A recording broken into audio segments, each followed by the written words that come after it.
Zulfikar Bhutto case में trial और appeal में फेयर ट्रायल तकाज़ों को पूरा नहीं किया गया। चीफ जस्टिस याहिया अफरीदी का इजाफी नोट जारी। चीफ जस्टिस ने लिखा, उस वक्त की गैर मामूली सियासी फिजा में दबाव ने इंसाफ के अमल को मुतासिर किया। ये सब अदालती आज़ादी के नजरियात से मुतसादिम था। आईनी तर्ज हुक्मरानी से इनखराब सियासी मुकदमात में अदालती कार्रवाइयों पर गैर ज़रूरी असर डालता है। जस्टिस मंसूर के नोट से एक हद तक इत्तफाक करता हूँ। सुप्रीम कोर्ट सिर्फ एडवाइजरी दायरा इख्तियार रखती है। ये रेफरेंस शायद हमारे सामने ना आता, मगर कुछ वाक़यात इसका मौजिब बने।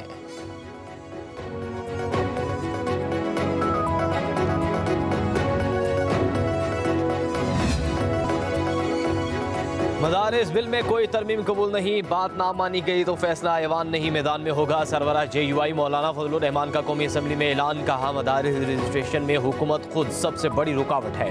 बिल एक्ट बन चुका है तो गजट नोटिफिकेशन क्यों नहीं हो रहा। इस बिल को दोबारा ऐवान में लाकर तरमीम करना गैर आइनी होगा। सदर का दूसरा एतराज़ आइनी लिहाज से ठीक नहीं। सदर मुमलिकत को एक एतराज़ का हक हासिल है, दूसरे का नहीं। ये राज तो आज खुला कि हमारी कानून साजी IMF की मर्जी से हो रही है। हवाला दिया जा रहा है कि FATF नाराज हो जाएगा अगर हम आज़ाद नहीं दूसरे ममालिक के गुलाम हैं तो वाज़े कह दें, फिर हम जाने और वो। मौलाना फजलुर रहमान ने कहा, बानी PTI के हक में अमरीकी ऐवान करारदाद मंजूर करे तो आप जवाब में करारदाद लाते हैं। क्या पाकिस्तान के मामलात में मुदाखलत सिर्फ बानी PTI के मामलात से है? मुमलिकत इस ऐवान का इंटेग्रल पार्ट है, हिस्सा है आइन के आर्टिकल 50 के मुताबिक। जो भी कानून साजी होती है वो उस वक्त तक मुकम्मल नहीं होती जब तक उस कानून साजी पे सदरे मुमलिकत के दस्तखत यानी कि उनकी असेंट, उनकी रज़ा शामिल नहीं होती। तो वो हुक्म नहीं देते। एक खूबसूरती है पार्लिमानी निज़ाम की, कानून साजी का इख्तियार और हक इस ऐवान के पास ही रहते हैं। वज़ीर आज़म को बिल पर कोई इबाहम नहीं, मौलाना के साथ फिर बैठने के लिए तैयार हैं। सदर की रज़ा शामिल हुए बगैर कानून साजी मुकम्मल नहीं होती। आइन कहता है सदर बिल वापस करें तो वो मुश्तरका इजलास में पेश किया जाए।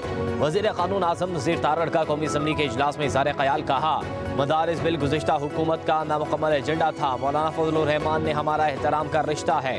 सेनेटर कौमी असम्बली से ये बिल पास हुआ।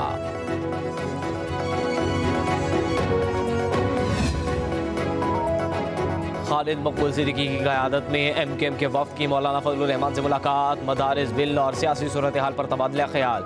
मुलाकात के बाद मीडिया से गुफ्तगू मौलाना फजलुर रहमान ने कहा, दीनी मदारिस से मुतल्लिक़ कानून साजी को ऐवान सदर ने उलझा दिया। कानून साजी का अमल मुकम्मल हो चुका, उसे तस्लीम किया जाए। किसी भी किस्म की तरमीम गज़ट नोटिफिकेशन के बाद भी हो सकती है।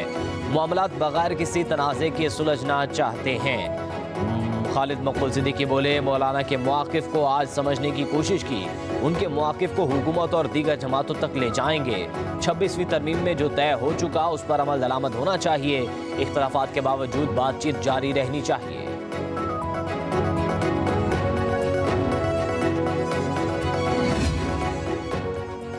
पाकिस्तान तहरीक इंसाफ के रहनुमाओं की दरख्वास्त पर बानी PTI ने सिविल नाफरमानी की तहरीक कुछ रोज़ के लिए मुअत्तल कर दी। अलीमा खान के मुताबिक बानी PTI ने कहा है कि उन्हें मुल्क की फ़िक्र है। थोड़े दिन इंतज़ार कर लेता हूँ। बानी PTI ने 2 मुतालबात देकर पार्टी रहनुमाओं को हुकूमत की तरफ भेजा है। अगर मुतालबात ना माने गए तो सिविल नाफरमानी की कॉल दूंगा।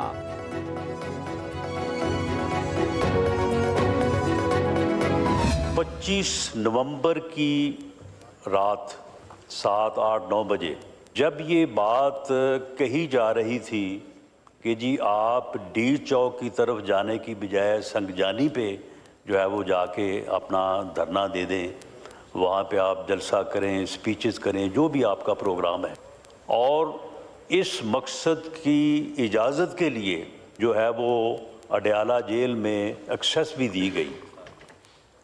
तो वो बात जो थी वो मुज़ाकरात के लिए ही थी, लेकिन वो बात जो है वो उसको नहीं तस्लीम किया गया। राना सनाउल्लाह ने PTI को हुकूमत से मुज़ाकरात की दावत दे दी। कहते हैं जब तक अपोजिशन लीडर और कायदे ऐवान बैठकर मुकालमा नहीं करते ये निज़ाम नहीं चल सकता। कौमी असम्बली में इज़हार ख्याल करते हुए कहा, मुस्बत पैगाम के साथ अमली इक़दाम भी ज़रूरी है। 25 नवंबर को डी चौक की बजाय संगजानी की पेशकश और अडयाला जेल तक रसाई मुज़ाकरात के लिए आगे बढ़ने का एक ऑप्शन था। अगर संजीदा मुज़ाकरात के लिए स्पीकर ऑफिस आते हैं तो ख्वाजा आसिफ समेत हम सब साथ चलने के लिए तैयार हैं। जब बात आगे बढ़ेगी तो नतीजा भी ज़रूर निकलेगा। सियासी इस्तेहकाम के लिए कोई और ऑप्शन नहीं है।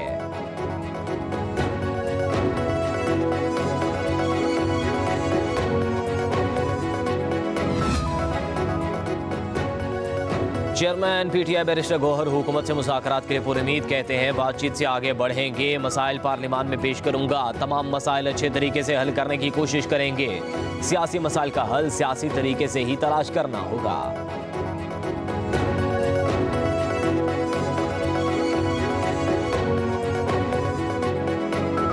कोई भी मुज़ाकरात तब तक कामयाब हो ही नहीं सकते हैं जब तक सियासी कुव्वतें एक टेबल पे बैठ के वो TORs डिस्कस ही न करें और उन TORs को लेके फिर एस्टेब्लिशमेंट से भी बात करें कि ये हमारे TORs हैं, लेकिन पूरी कौम की नज़रें इस ऐवान की तरफ हैं।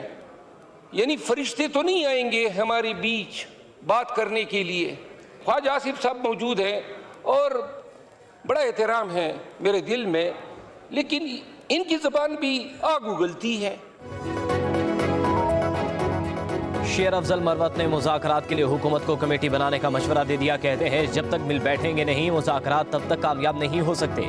कौमी असम्बली में बोले ख्वाजा आसिफ की ज़ुबान आग उगलती है। कौमी असम्बली का माहौल ऐसा होता है जैसे सोतने लड़ रही हूँ। तालिबान मेरे हल्के में भी कब्जा कर चुके हैं, मैं वहाँ नहीं जा सकता।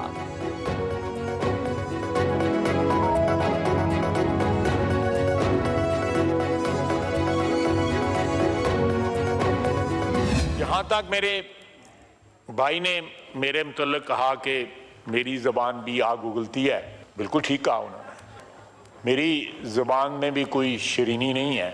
शरीनी जो है उधर उसी तरह आती है।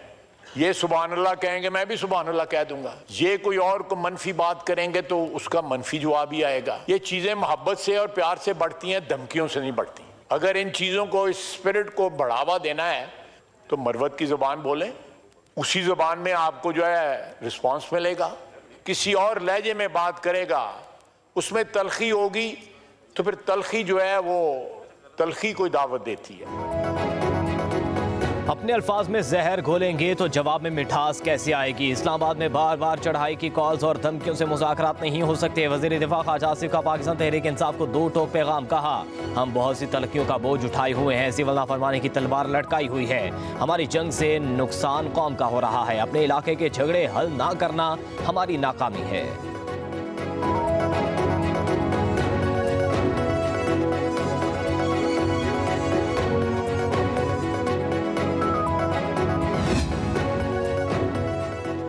मुज़ाकरात चाहते हैं तो मुज़ाकरात का माहौल भी तो बनाना होगा। बानी पीटीआई पर गोलियां चलें तो हमने अपना जलसा मंसूख किया।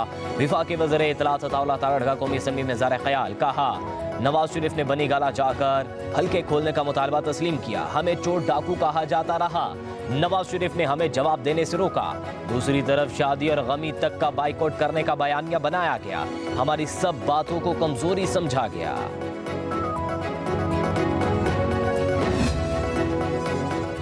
वज़ीर आज़म शहबाज शरीफ कहते हैं कि यूएई के ताउन के बगैर IMF प्रोग्राम मुकम्मल नहीं हो सकता था। वज़ीर आज़म का मुत्तहिदा अरब अमारात के कौमी दिन के हवाले से तकरीब से खिताब। कहा मुत्तहिदा अरब अमारात ने पाकिस्तान के साथ हमेशा ताउन किया।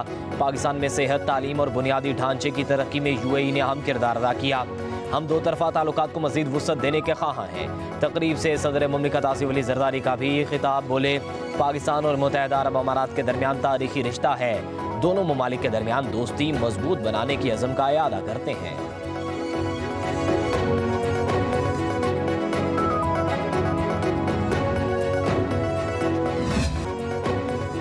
शरह सूद में कमी से सरमायाकारी बढ़ेगी। पॉलिसी रेट 22% से कम होकर 13% पर आ गया। वज़ीर आज़म शहबाज शरीफ का वफाकी काबीना के इजलास से खिताब। कहा यूनान कश्ती हादसे में 5 पाकिस्तानी जाँ बहक हुए। इंसानी स्मगलिंग एक बड़ा चैलेंज है, इससे निपटने के लिए आला सतह इजलास मुनक्किद हुआ।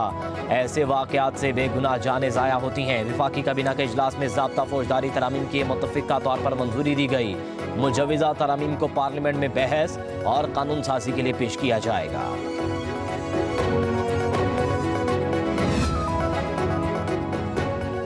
आगरा ने रवा माली साल के लिए गैस की कीमत बढ़ाने की मंजूरी दे दी। सुई नॉर्दर्न के लिए गैस की कीमत में 8.71%, सुई सदर्न के लिए कीमत 25.78% बढ़ा दी गई। सुई नॉर्दर्न के लिए 1,778 रुपये 35 पैसे फी MMBTU, सुई सदर्न के लिए 1,762 रुपये 51 पैसे फी MMBTU मुकर्रर करने की मंजूरी दी गई। इजाफा विफाकी हुकूमत को भेज दिया गया। हतमी फैसला विफाकी हुकूमत की एडवाइस के बाद होगा।